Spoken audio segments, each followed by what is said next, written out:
Pag magulang ka, minsan yung ipambibili mo ng gamit mo, hindi mo na lang itutuloy para may mapambili ka sa kailangan ng anak mo.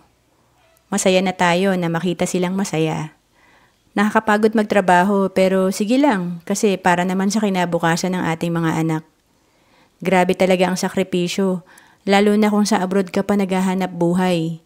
Kaya kung nabibili natin sila ng material na bagay o nabibilhan ng cake at pansit para sa kanilang kaarawan, huwag nating kakalimutan na magtabi din para sa kanilang college fund. Sabi nga ng nanay ko, ang edukasyon na lang ang mapapamana natin sa ating mga anak.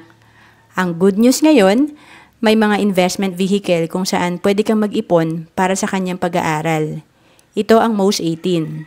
To know more, message mo lang ako sa personal FB ko, Roan Celis Capistrano.